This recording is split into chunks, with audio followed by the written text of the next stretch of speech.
বিএনপির ইশতেহারে থাকবে চমক, ঘোষণা কাল বিকেলে। প্রতিফলন ঘটবে জন আকাঙ্ক্ষার, প্রভাব ফেলবে ভোটের মাঠে। নয়াপল্টনে তারেক রহমানের শেষ নির্বাচনী জনসভা 8 ফেব্রুয়ারি।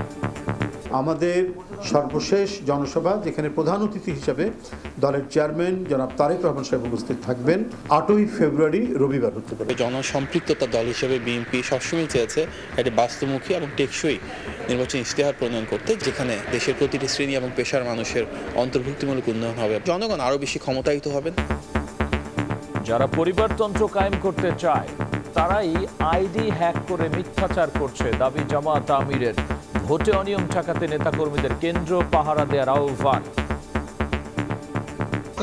আইডি হ্যাক করে যারা দলীয় পারিবারিক গোষ্ঠীতান্ত্রিক সরকার চায়, তারা আমার উপরে মিসাইল নিক্ষেপ করেছে। এখন থেকে পাহারা বসাবেন। কোন ভোট ডাকাত, ভোট চোর, ভোট ইঞ্জিনিয়ার, কাউকে আবার কোনো ছাড় নেই। দেখছিলেন প্রধান শিরোনাম। রাত 11টার সময় সঙ্গে আছি আমি গোলাম রাব্বি। এছাড়াও খেলাধুলার খবর নিয়ে খেলার সময়ে যুক্ত হবেন রাব্বি। আপনাকে ধন্যবাদ। বিশ্বের নানা প্রান্তের খেলাধুলার খবর জানিয়ে দেব আমি সাব্বির মিথুন। এবার অন্যান্য শীর্ষ সংবাদ। দেশ জুড়ে তুঙ্গে নির্বাচনী প্রচারণা। জান্নাতের টিকিটের লোভ দেখিয়ে ভোটারদের ধোঁকা দিচ্ছে জামায়াত, বলছে বিএনপি। সুষ্ঠু ভোট নিয়ে শঙ্কা 11 দলীয় ঐক্যের। নির্বাচনী সহিংসতা রুখতে প্রস্তুত সশস্ত্র বাহিনী। ভোটের পর ক্ষমতা হস্তান্তরে লাগতে পারে 5-6 দিন, জানালেন প্রেস সচিব। এমপিদের শপথ পড়াবেন রাষ্ট্রপতি মনোনীত ব্যক্তি।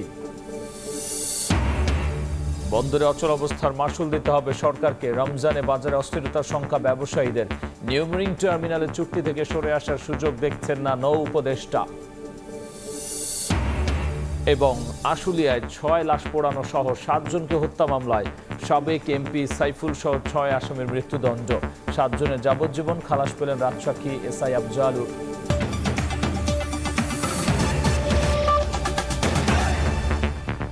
বিএনপি নির্বাচনী ইশতেহারে থাকছে চমক। এবারের ইশতেহারে জন আকাঙ্ক্ষার প্রতিফলন ঘটবে বলে মনে করেন দলটির নেতারা। রাজনৈতিক বিশ্লেষকরা বলছেন ইশতেহার প্রভাব ফেলবে ভোটের মাঠে, আর নির্বাচনী প্রতিশ্রুতি বাস্তবায়নের আশা সাধারণ মানুষের। সানবির রূপলের রিপোর্ট। বহু প্রত্যাশার ত্রয়োদশ জাতীয় সংসদ নির্বাচন বাকি আর সপ্তাহখানেক। এরই মাঝে লড়াই জমে উঠেছে ভোটের মাঠে। রাজনৈতিক দলগুলো নানা প্রতিশ্রুতি নিয়ে এখন ভোটারদের দ্বারে। জুলাই অভ্যুত্থানের পর গণতন্ত্রের এই যাত্রায় রাজনৈতিক দলগুলো এবার অনেক হিসেবি, যার প্রভাবও দেখা যাচ্ছে দলগুলোর ইশতেহারে। বর্তমান রাজনৈতিক বাস্তবতায় সাংগঠনিকভাবে দেশের সবচেয়ে বড় রাজনৈতিক দল বিএনপি। দলটি বলছে এবার ইশতেহারে তারা সমন্বয় করছেন দলের প্রতিষ্ঠাতা জিয়াউর রহমানের 19 দফা, বেগম জিয়ার ভিশন 2030, সেই সাথে বিএনপির এখনকার 31 দফা। দল হিসেবে জনসম্পৃক্ততা দল হিসেবে বিএনপি সবসময় চেয়েছে একটি বাস্তবমুখী এবং টেকসই নির্বাচনী ইশতেহার প্রণয়ন করতে, যেখানে আমাদের যে পরিকল্পনাগুলো থাকবে সেগুলো প্রত্যেকটাই শতভাগ বাস্তবায়নযোগ্য হয়। এমনভাবে দেশটাকে নতুনভাবে গড়ে তোলা, যেখানে দেশের প্রতিটি শ্রেণী এবং পেশার মানুষের অন্তর্ভুক্তিমূলক উন্নয়ন হবে, ভাগ্যের পরিবর্তন হবে। আমরা বিশ্বাস করি শতভাগ জন আকাঙ্ক্ষার প্রতিফলন ঘটবে এবং জনগণ আরও বেশি ক্ষমতায়িত হবেন, আর্থিকভাবে আরও বেশি স্বনির্ভর হবেন এবং রাষ্ট্রীয়ভাবে আমরা ইনশাআল্লাহ আরও বেশি সুরক্ষা নিশ্চিত করতে পারবো। বিএনপির ইশতেহারের ঝুলিতে থাকছে ফ্যামিলি কার্ড, কৃষি কার্ডের মতো বেশ কিছু প্যাকেজ আছে। চিকিৎসা, শিক্ষার মতো খাতগুলোতে ব্যাপক পরিবর্তনের ইঙ্গিত। মাহাদি আমিন বলছেন এবার বিএনপি সরকার গঠন করতে পারলে সর্বোচ্চ গুরুত্ব দেয়া হবে তরুণদের কর্মসংস্থানে, দূর করা হবে উন্নয়ন বৈষম্য। মেগা প্রজেক্ট, মেগা করাপশন, এই সংস্কৃতি থেকে আমরা বেরিয়ে আসতে চাই। সুতরাং সেই সব উদ্যোগে গ্রহণ করব যেখানে সত্যিকার অর্থে জনমানুষ উপকৃত হয় এবং গ্রামীণ পর্যায় পর্যন্ত, তৃণমূল পর্যায় পর্যন্ত যেন প্রত্যেকে আরও বেশি ক্ষমতায়িত হন। রাজনৈতিক বিশ্লেষকরা বলছেন দলগুলোর ইশতেহারে জনগণের মৌলিক অধিকারের বিষয়গুলো কতটুকু গুরুত্ব দেয়া হচ্ছে তা গুরুত্বপূর্ণ। তারা মনে করেন দুর্নীতি রোধ, সুশাসনের প্রতিশ্রুতি ভোটারদের কাছে টানবে। প্রধানমন্ত্রী এবং মন্ত্রীরা যে শপথ নেবে, সঙ্গে সঙ্গে আমাদের প্রতি তাদের যে অ্যাকাউন্টেবিলিটি হয়ে গেল, সেই অ্যাকাউন্টেবিলিটি তাদের বজায় রাখতে হবে এবং জনগণের কাছে জবাবদিহিতা প্রতি মোমেন্টে, প্রতিদিনে, প্রতি ঘন্টায় তাদের দিতে হবে। রাজনৈতিক বিশ্লেষকরা বলছেন শুধু প্রতিশ্রুতি নয়, থাকতে হবে ইশতেহারের বাস্তবায়নের সুনির্দিষ্ট রূপরেখা। সানবির রূপল, সময় সংবাদ, ঢাকা। নির্বাচনের আগে ৮ ফেব্রুয়ারি নয়াপল্টনে বিএনপির শেষ জনসভায় বক্তব্য রাখবেন দলটির চেয়ারম্যান তারেক রহমান। সকালে বিএনপি কেন্দ্রীয় কার্যালয়ে যৌথ সভার শেষে এই কথা জানিয়েছেন দলটির সিনিয়র যুগ্ম মহাসচিব রুহুল কবির রিজভী। বৃহস্পতিবার সকালে বিএনপির কেন্দ্রীয় কার্যালয়ে যৌথ সভার আয়োজন করে বিএনপি। সভা শেষে সাংবাদিকদের সঙ্গে কথা বলেন বিএনপির সিনিয়র যুগ্ম মহাসচিব রুহুল কবির রিজভী। নির্যাতন সহ্য করেছেন। এ সময় তিনি জানান ৮ ফেব্রুয়ারি দুপুরে শেষ নির্বাচনী জনসভায় প্রধান অতিথি হিসেবে বক্তব্য দেবেন বিএনপি চেয়ারম্যান তারেক রহমান। শান্তিপূর্ণ নির্বাচনের প্রত্যাশা ব্যক্ত করে রিজভী বলেন, ধানের শীষ শুধু প্রতীক নয়, মানুষের আবেগ। তা ধারণ করেই ভোট দিবে জনগণ। আমাদের সর্বশেষ জনসভা যেখানে প্রধান অতিথি হিসেবে দলের চেয়ারম্যান জনাব তারেক রহমান সাহেব উপস্থিত থাকবেন ৮ই ফেব্রুয়ারি রবিবার হচ্ছে বলে। হ্যাঁ, ভেন্যু একই থাকবে এই পার্টি অফিসের সামনে। এদেশের জনগণ ধানের শীষকে একটি আবেগ মনে করে, এই আবেগেই ধারণ করেই এদেশের জনগণ ধানের শীষ প্রতীকে আগামী 12ই ফেব্রুয়ারি ভোট দেবে। এদিন দুপুরে শিল্পকলা একাডেমিতে বাংলাদেশ জাতীয়তাবাদী সামাজিক সাংস্কৃতিক সংস্থার নির্বাচনী প্রচারণামূলক গান উদ্বোধনী অনুষ্ঠানে প্রধান অতিথি হিসেবে বক্তব্য দেন রুহুল কবির রিজভী। বলেন, বিএনপিকে মিথ্যা অপপ্রচারের মাধ্যমে মাথা নত করানো যাবে না। যারা গণতন্ত্রের জন্য আপোষহীন সংগ্রাম করলো, যারা গুপ্ত এবং সুপ্ত হয়ে আওয়ামী লীগের বোরখার নিচে যারা থাকেনি, আওয়ামী লীগের আবরণের মধ্যে যারা থাকেনি, যারা সত্য এবং নয়কে সুস্পষ্টভাবে রৌদ্রালোকের মধ্যে যারা বলেছে, তাদের বিরুদ্ধে আজকে কেন জানি মনে হচ্ছে সুপরিকল্পিতভাবে এক ধরনের মিথ্যা প্রোপাগান্ডা চালানোর চেষ্টা চলা।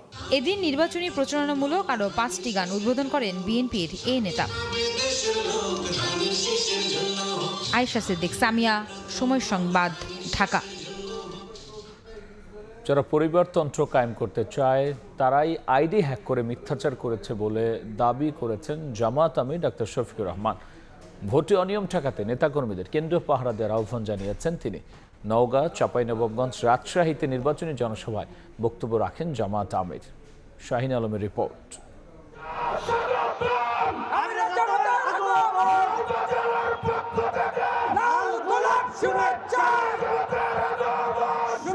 নির্বাচনী প্রচারণায় দেশের এক প্রান্ত থেকে অন্য প্রান্তে বিরামহীন ছুটে চলছেন জামায়াত ইসলামের আমির ডাক্তার শফিকুর রহমান। তুলে ধরছেন দেশ গঠনের নিজেদের পরিকল্পনা, দিচ্ছেন নানা প্রতিশ্রুতি। বৃহস্পতিবার নওগাঁ দিয়ে শুরু হয় তার উত্তর জনপদের যাত্রা। দলীয় প্রধানের আগমনের আগেই কানায় কানায় ভরে ওঠে মাঠ।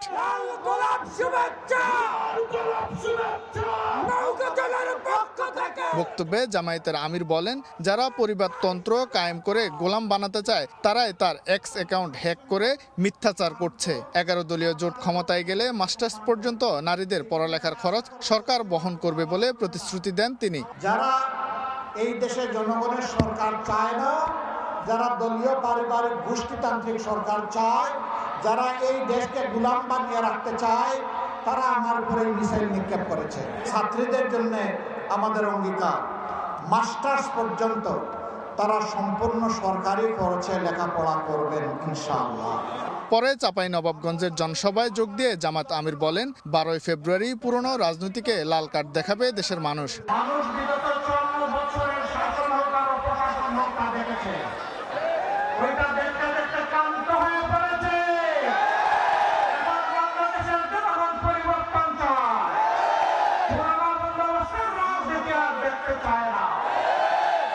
এরপর রাজশাহীর গোদাগাড়ী উপজেলার নির্বাচনী জনসভায় যোগ দেন জামায়াত আমির। বলেন, নারীদের জন্য নিরাপদ দেশ গড়বেন তারা। আমাদেরকে পারতে হবে, না হয় বাংলাদেশ হেরে যাবে।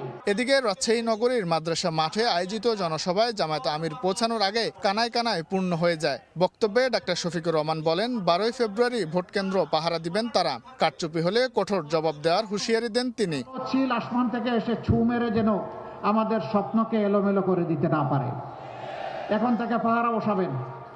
কোন ভোট ডাকাত, ভোট চোর, ভোট ইঞ্জিনিয়ার কাউকে আবার কোনো ছাড় নেই।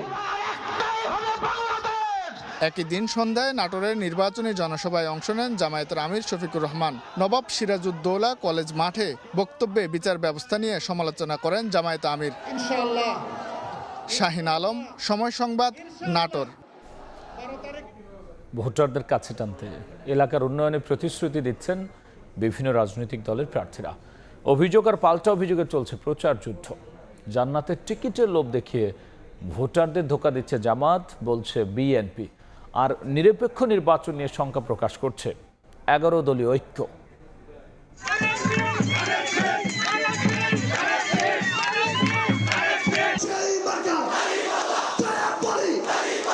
নির্বাচনের বাকি আর মাত্র 6 দিন, প্রচারণায় ব্যস্ত প্রার্থীরা।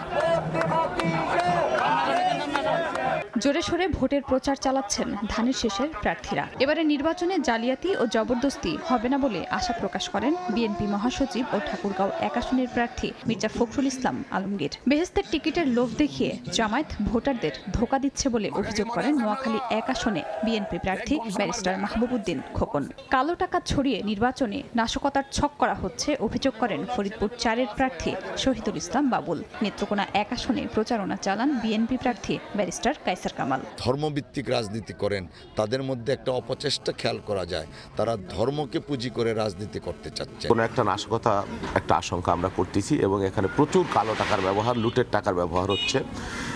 সেটা একজন স্বতন্ত্র প্রার্থীর পক্ষে দৃশ্যত। ঘরে ঘরে যাই 5-7 জন মহিলা পাঠায়, আর বলে বেসা লাগবে ভাই, বেসা লাগবে। এইবার ভোটটাতে কোনো জালিয়াতি, চাতুরি, জবরদস্তি কোনো কিছু হওয়ার সম্ভাবনা নাই। পাড়া মহল্লা দাপিয়ে বেড়াচ্ছেন 11 দলীয় ঐক্যের প্রার্থীরাও। নির্বাচনী ইশতেহার ঘোষণা শেষে খুলনা 5 আসনে জামায়াত প্রার্থী মিয়া গোলাম পরোয়ার অভিযোগ করেন প্রচারণায় বাধা দেয়া হচ্ছে। নরসিংদী 1 আসনে প্রচারণায় দাঁড়িপাল্লার প্রার্থী বলেন একটি দল কেন্দ্র দখলের হুমকি দিচ্ছে, জনগণ তা প্রতিহত করবে। পঞ্চগড় 1 আসনে শাপলাকলির প্রার্থী সার্জিস আলম ভোটারদের কাছে গিয়ে দেন নানা প্রতিশ্রুতি। অত্যাচার করে নির্যাতন করেও ভোট পেয়ে ক্ষমতায় যায়, সে তখন আর মানুষকে মানুষ মনে করবে না। বিভিন্ন জায়গায় আসনের প্রার্থীদের উপরে হামলা করা হচ্ছে, আসনের কর্মীদের উপরে হামলা করা হচ্ছে। প্রচারণায় পিছিয়ে নেই স্বতন্ত্র প্রার্থীরাও। প্রতিদিনই নিজ প্রতীকে ভোট পেতে চষে বেড়াচ্ছেন নির্বাচনী এলাকা। খাদিজা স্বপ্না, সময় সংবাদ। নির্বাচনের পর ক্ষমতা হস্তান্তরে অন্তর্বর্তী সরকারের সময় লাগতে পারে 5 থেকে 6 দিন। 180 দিন নিয়ে বিভ্রান্ত হওয়ার সুযোগ নেই বলে জানিয়েছেন প্রেস সচিব শফিকুল আলম। এদিকে নির্বাচিত সংসদ সদস্যদের রাষ্ট্রপতি মনোনীত ব্যক্তি শপথ পড়াবেন বলে জানিয়েছেন আইন উপদেষ্টা। বৃহস্পতিবার তেজগাঁওয়ে প্রধান উপদেষ্টার কার্যালয়ে উপদেষ্টা পরিষদের বৈঠক হয়। ডক্টর ইউনূসের সভাপতিত্বে হওয়া বৈঠকে নেওয়া হয় 10টি গুরুত্বপূর্ণ সিদ্ধান্ত। অনেকগুলো এজেন্ডা ছিল। বৈঠকের বিষয়ে জানাতে রাজধানীর ফরেন সার্ভিস একাডেমিতে সংবাদ সম্মেলনে আসেন প্রেস সচিব শফিকুল আলম। তুলে ধরেন গত 1.5 বছরে অন্তর্বর্তী সরকারের কাজের ফিরিস্তি। জানান মেয়াদ শেষের আগেই অন্তর্বর্তী সরকারের উপদেষ্টাদের সম্পদের হিসেব প্রকাশ করা হবে। তো 526টা ডিসিশনের মধ্যে বাস্তবায়িত হয়েছে 439টি। সাংবাদিকদের প্রশ্নের জবাবে তিনি জানান, নির্বাচনের পর যত দ্রুত সম্ভব নতুন সরকারের কাছে ক্ষমতা হস্তান্তর করা হবে। এই ক্ষেত্রে সর্বোচ্চ 17 বা 18 ফেব্রুয়ারি পর্যন্ত সময় লাগতে পারে। সংখ্যাগরিষ্ঠ দল এর লিডারকে ডাকা হচ্ছে যে আপনি আসেন, শপথ নেন as a new prime minister. আমরা 3 দিনের মধ্যে এটা হয়ে যেতে পারে, মানে 15 ফেব্রুয়ারিতেও হয়ে যেতে পারে, এটা 16 ফেব্রুয়ারিতেও হতে পারবে। আমার মনে হয় না এটা মানে 17-18 ফেব্রুয়ারির পরে যাবে। এদিকে নতুন সংসদ সদস্যদের শপথ কে পড়াবেন তা নিয়েও ছিল জটিলতা। বিকেলে সচিবালয়ে এই নিয়ে আইনি ব্যাখ্যা দেন আইন উপদেষ্টা। তার মতে রাষ্ট্রপতির অনুমতি নিয়ে প্রধান বিচারপতি শপথ পড়াতে পারেন। একটা হচ্ছে রাষ্ট্রপতি কর্তৃক মনোনীত কোনো ব্যক্তি শপথ গ্রহণ করাতে পারেন, প্রধান বিচারপতি হতে পারেন।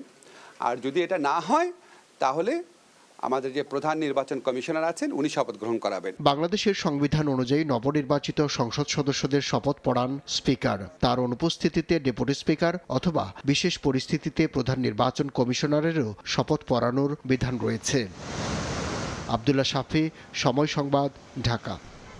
জুলাই আন্দোলনে আশুলিয়ায় 6 লাশ পোড়ানো সহ 7 জনকে হত্যা মামলায় সাবেক এমপি সাইফুল সহ 6 আসামির মৃত্যুদণ্ড দিয়েছেন আদালত। দুপুরে আন্তর্জাতিক অপরাধ ট্রাইব্যুনাল এর রায় ঘোষণা করেন। রায়ে সাবেক অতিরিক্ত পুলিশ সুপার আবদুল্লাহ কাফি সহ 7 জনকে যাবজ্জীবন কারাদণ্ড দেওয়া হয়েছে। 2 জনকে দেওয়া হয়েছে 7 বছর করে কারাদণ্ড। আর খালাস পেয়েছেন রাজশাহীর সাবেক এসআই শেখ আফজালুল হক। জাতিসংঘের অধীনে শরীফ ওসমান হাদি হত্যা নিরপেক্ষ তদন্তের দাবি জানিয়েছে ইনকিলাব মঞ্চ। বৃহস্পতিবার বিকেলে বিচারের দাবিতে প্রধান উপদেষ্টার বাসভবন যমুনার সামনে অবস্থান নেন হাদির স্ত্রী সহ কয়েকজন। তাদের অভিযোগ, হত্যার বিচার কাজকে বাধাগ্রস্ত করতে মিডিয়ার দৃষ্টি অন্যদিকে সরিয়ে ফেলা হচ্ছে। কর্মসূচিতে অংশ নিতে ইনকিলাব মঞ্চের নেতাকর্মীরা যমুনার দিকে যাওয়ার পথে পুলিশের বাধার মুখে পড়েন। পরে হোটেল ইন্টারকন্টিনেন্টালের সামনে অবস্থান কর্মসূচি পালন করছেন তারা। জামায়াত আমির ডক্টর শফিকুর রহমানের এক্স অ্যাকাউন্ট হ্যাকের ঘটনায় গ্রেফতার হওয়া বঙ্গভবনের সহকারী প্রোগ্রামার মোহাম্মদ সরওয়ারে আলমকে জামিন দিয়েছেন আদালত। রাজধানীর হাতিরঝিল থানায় সাইবার সুরক্ষা আইনে করা এই মামলার শুনানি শেষে ঢাকার অতিরিক্ত চিফ মেট্রোপলিটন ম্যাজিস্ট্রেট আওলাদ হোসেন মোহাম্মদ জুনাইদের আদালত এই আদেশ দেন। এর আগে 3 ফেব্রুয়ারি রাতে মোহাম্মদ সরওয়ারে আলমকে আটক করে ঢাকা মহানগর গোয়েন্দা পুলিশ। সরওয়ারে আলম বঙ্গভবনের রাষ্ট্রপতি কার্যালয়ের সহকারী প্রোগ্রামার হিসেবে কর্মরত। রাজধানীর পল্লবীতে বিহারি ক্যাম্প থেকে স্বামী স্ত্রী ও তাদের 2 শিশু সন্তানের মরদেহ উদ্ধার করেছে পুলিশ। দুপুরে নিজ বাসা থেকে তাদের মরদেহ উদ্ধার করা হয়। স্বজন এলাকাবাসী জানান, নিহত মাসুদ অটোরিকশা চালক, তার স্ত্রী সুমি 2 বছর ও 3.5 বছরের 2 ছেলের মরদেহ উদ্ধার করা হয়। অভাব ও পারিবারিক অশান্তি ছিল বলে জানান স্বজনরা। 3 সন্তানের মধ্যে 10 বছর বয়সী মেয়ে স্কুলে ছিল। পুলিশের ধারণা, হতাশা থেকে স্ত্রী সন্তানদের হত্যার পর আত্মহত্যা করে থাকতে পারেন মাসুম। তবে প্রকৃত কারণ জানতে ময়নাতদন্ত পর্যন্ত অপেক্ষা করতে হবে। এই ছিল আমার কাছে থাকা দেশ বিদেশের খবর। এবার